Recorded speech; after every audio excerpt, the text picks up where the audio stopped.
नमस्कार विद्यार्थियों, मेघराज गुरुकुल में आपका स्वागत है। और आज जो क्लास है आपका, जो क्लॉक अपन पढ़ रहे हैं रीजनिंग का टॉपिक, उसकी तीसरी क्लास है। कंप्लीटली थ्योरेटिकल पोर्शन है और आज ये तीसरी क्लास में कंप्लीटली कवर करने वाले हैं अपन आपके सामने दर्पण प्रतिबिंब, जल प्रतिबिंब और घड़ी का तेज या धीमा होना। इन तीनों कंसेप्ट के बारे में डिटेल में एनालिसिस करने वाले हैं और इन तीनों कंसेप्ट को आप अच्छे से जानना चाहते हैं और इनमें एग्जाम में कैसे कैसे क्वेश्चन आते हैं उनको भी जानना चाहते हैं। इस वीडियो को एंड तक वॉच करें दोस्तों, तो काफ़ी मज़ेदार होने वाला है और काफ़ी इजी और अच्छे ढंग से आपको समझाने वाले हैं। तो अपन बात करने वाले हैं आपके सामने सबसे पहले दर्पण प्रतिबिंब, जिसे बोलते हैं अपन मिरर इमेज को। मतलब दर्पण में देखने पर कैसे दिखाई देता है। जैसा आपने सुबह उठ के भी आप देखते हो, आपने देखा ही होगा कि जब हम दर्पण में देखते हैं तो कैसे दिखाई देता है। तो भैया दर्पण में देखने पर आप अच्छी तरह क्लियरली जानते हैं कि दायां का बायां और बायां का दायां दिखाई देता है। जब हम दर्पण में देखते हैं तो दायां का बायां और बायां का दायां दिखाई देता है। जैसे एग्जाम्पल के लिए मान लीजिए मैं जे ले लेता हूँ और जे जब दर्पण में देखकर ऐसा दिखाई देगा भैया। अगर मैं मान लो किसी ने कहा सर 1 ले लो, मैंने 1 ले लिया, मान लो ऐसे ही 1 को जब हम दर्पण में देखेंगे तो इस प्रकार का दिखाई देगा आपको। देखो ऐसे दिखाई देगा आपको। ये आपका जो 1 है वो ऐसे दिखाई देगा। ठीक है, कोई दिक्कत नहीं। किसी ने कहा सर घड़ी टॉपिक पढ़ रहे हैं, पहला तो घड़ी के बारे में बात करते हैं। घड़ी में 4 बज रही है, ऐसे 4 बजा हुआ इस प्रकार का होता है और जब दर्पण में देखेंगे आपको तो 4 बजा हुआ 8 बजे दिखाई देगा। तो बस ऊपर वाली सुई पे तो कोई फर्क नहीं पड़ेगा, लेकिन नीचे वाली सुई जो है वो इधर की ऐसे पलट जाएगी। मतलब दायां का बायां और बायां का दिखाई देगा। इसमें जो 4 बज रहा था वो 8 बजे दिखाई देगा, याद रखिएगा। तो दर्पण में देखने का यही कि दायां का बायां और बायां का दायां दिखाई देता है। ये सबसे खास और इम्पोर्टेंट बात याद रखिएगा। जब हम दर्पण में देखते हैं तो बायां का दायां और दायां का बायां दिखाई देता है। अब 12 बजे के मतलब बता देते कि बहुत ज़्यादा काम आते हैं। 12 बजे के मतलब 12:00 ये 12 बजे का मतलब है। 24:00 ये भी 12 बजे का मतलब है। 00:00 ये भी 12 बजे का मतलब है। 11:60 ये भी 12 बजे का मतलब है और 23:60 ये भी 12 बजे का मतलब है। ये जितने भी मैंने लिखे हैं सब 12 बजे के मतलब है। तो 12 बजे का मतलब इतने सारे होते हैं भी। तो 12 बजे का मतलब कौन कौन से होते हैं तो मैंने बताया आपको। तो आपको पता होना चाहिए 12 बजे का मतलब 12 बजे होता है, 24 बजे का मतलब भी 24 बजे होता है और 00:00 का मतलब भी 12 बजे होता है और 11:60 का मतलब 12 बजे होता है और 23:60 का मतलब भी 12 बजे होता है।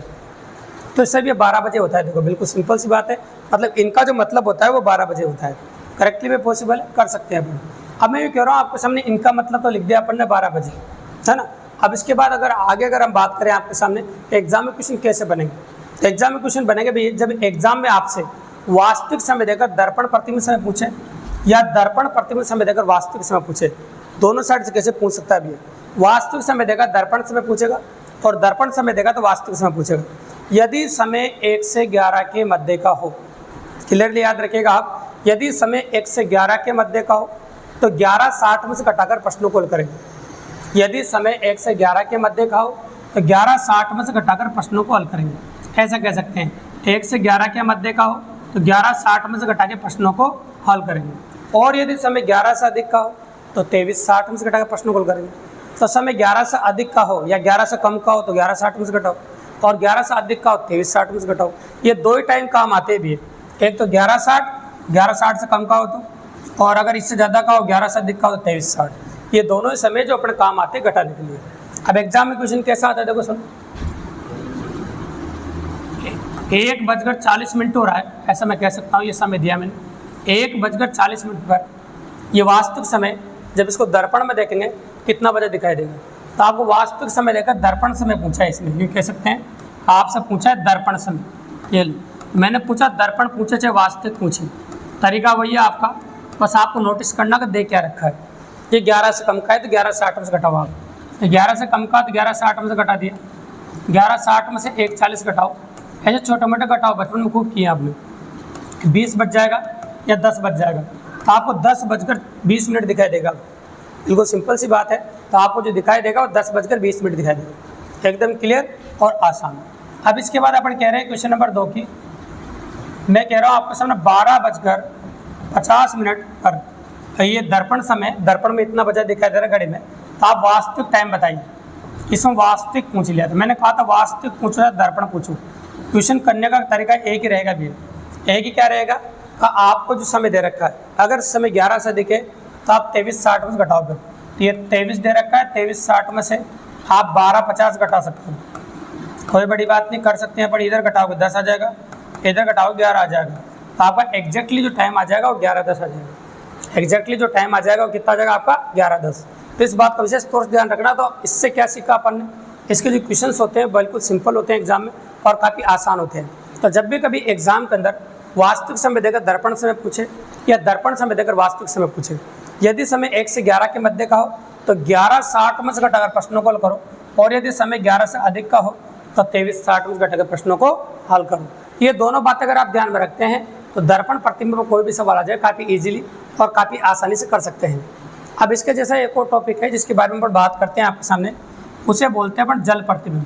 तो चलो जल प्रतिबिंब के बारे में बात कर लेते हैं अपन। जल में देखने पर कैसे दिखाई देता है और उसमें कैसे क्वेश्चन कर सकते हो, तो चलो उसके बारे में बात कर लेते हैं अपन। देखिए, तो जल प्रतिबिंब में इसे बोलते हैं अपन वाटर इमेज।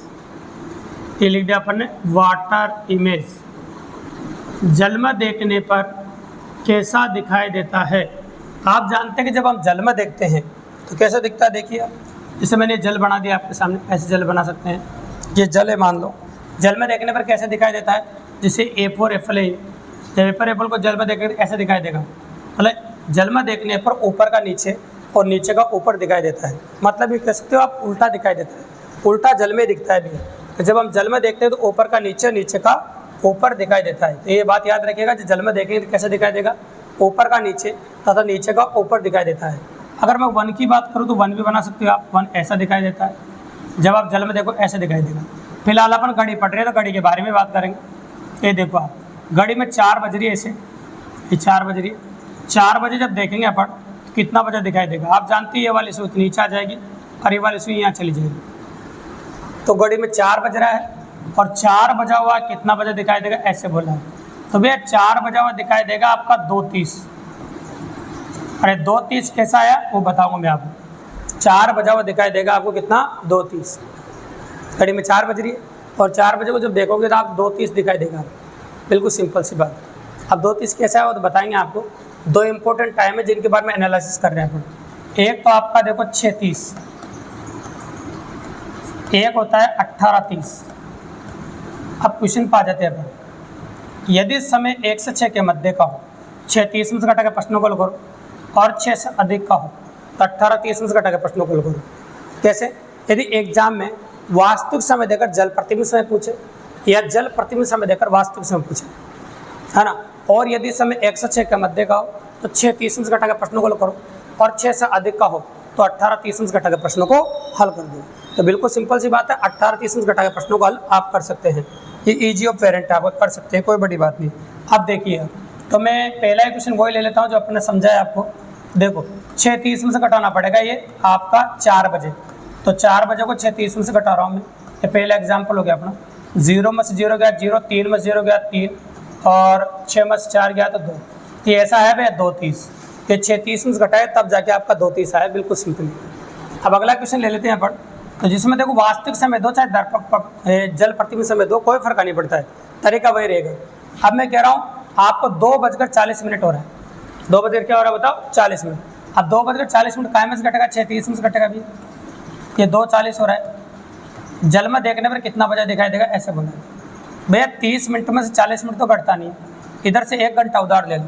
अब 1 घंटे का मतलब होता है 60 मिनट और 30 मिनट 90 मिनट होगा। 90 में से 40 गया कितना आ जाएगा, 50। यहाँ बच गए 5 में से 2 गया 3, तो आपको 3:50 नजर आएगा। क्या नजर आएगा बताओ, 3:50 नजर आएगा। बिल्कुल सिंपल अपन कर सकते हैं कि आपको जो नजर आएगा वो 3:50 नजर आएगा। करेक्ट है भाई, ऐसा हो जाएगा आपके सामने। इस प्रकार से होगा आपका 3:50, ये हो गया आपके सामने। अब इसके बाद आगे जब देखते हैं अपन, और देखिए जब, तो कई बार समय ज़्यादा आता है, जैसे 11:40 हो रहा है। अब 11:40 काय में से घटेगा भैया, 18:30 में से घटेगा।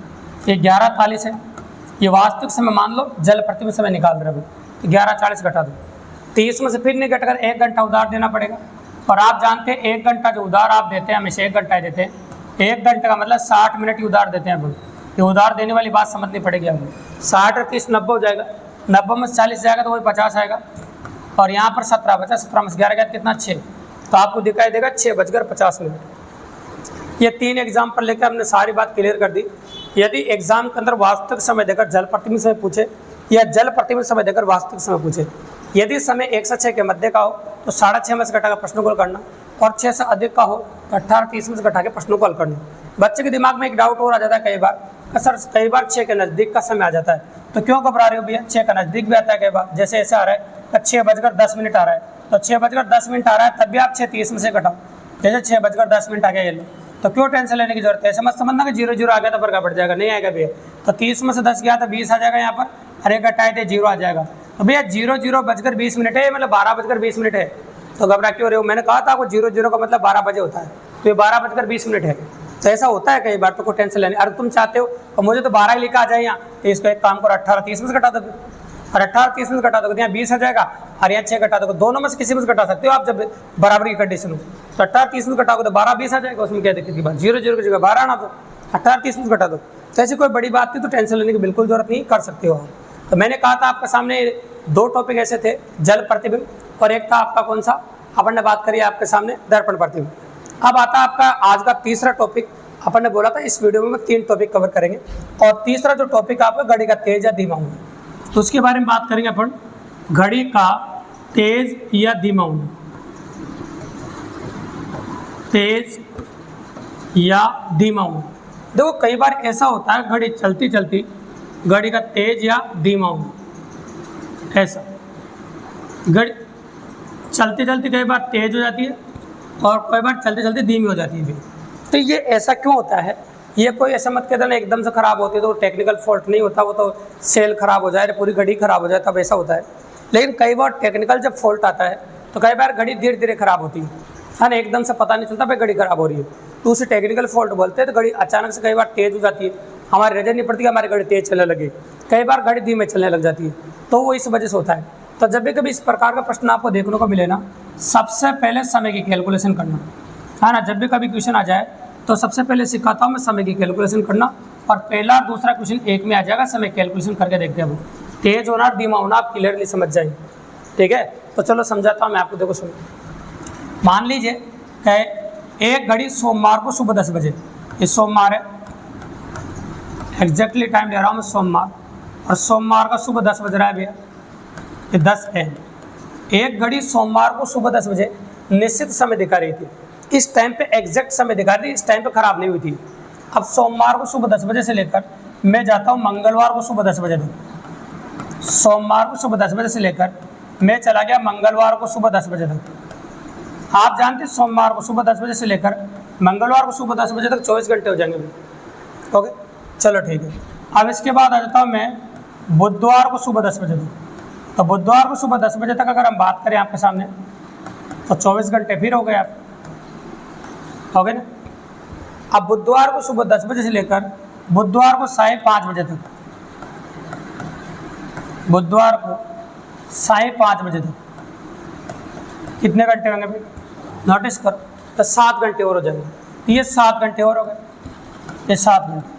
तो ऐसे जितने भी टाइम हो जाए पहले टाइम की कैलकुलेशन कर लो। 24 दूनी 48, 48 से 7 कितना होता है 55 घंटे। ये हो गए भाई आपके 55 घंटे कंप्लीट। तो जब भी कभी तेज या धीमा का क्वेश्चन आए ना, तो आपको क्वेश्चन करने की पहली स्टेप यही है कि आप पहले समय की कैलकुलेशन करो। तो मैंने समय कैलकुलेशन पहले कर ली ताकि क्वेश्चन करने में हमको दिक्कत नहीं है। अब मैं क्वेश्चन नंबर 1 बोलता हूँ आपके सामने, और 1 नंबर तेज के लिए बोलेंगे और 2 नंबर धीमे के लिए बोलेंगे। ये लो, और दोनों से क्वेश्चन कर देंगे। देखो आप बताते हैं कि दोनों क्वेश्चन की लैंग्वेज सुनाता हूँ मैं, तो सुनो। पहला क्वेश्चन अपना ये कहता है एक घड़ी सोमवार को सुबह 10 बजे निश्चित समय दिखा रही थी, इस समय के बाद वह प्रत्येक घंटे 1 मिनट तेज हो जाती है। अब जैसे मैंने 1 मिनट बोला 1 मिनट तेज होती है, कई बार 1 minute 2 minute 3 minute 2.5 minute 1.5 minute आधा मिनट कितना भी मिनट तेज हो सकती है, इसका कोई इशू नहीं है। तो प्रत्येक घंटे 1 मिनट तेज हो जाती है, तो वह घड़ी बुधवार को 5:30 बजे क्या समय दिखाएगी। तब ये 1 घंटे में 1 मिनट तेज हो रही है, तो 55 घंटे में कितनी तेज हो जाएगी, ये कैलकुलेशन आपको करनी पड़ेगी। 1 घंटे में 1 मिनट तेज होती है, तो 55 घंटे में 55 मिनट तेज हो जाएगी। और 10 तो बजी, देखो 5 तो बजी रही थी, तो आपकी जो घड़ी है ना वो 5:55 दिखाई देगी भाई, तेज हो रही 55 मिनट। तो आपकी घड़ी में, सबकी घड़ियों में तो 5 बजेगी, और तुम्हारी घड़ी में बजेगा 5:55। तुम्हारी घड़ी का जो समय होगा वो 5:55 होगा, क्योंकि 55 मिनट तेज होगी आपकी घड़ी।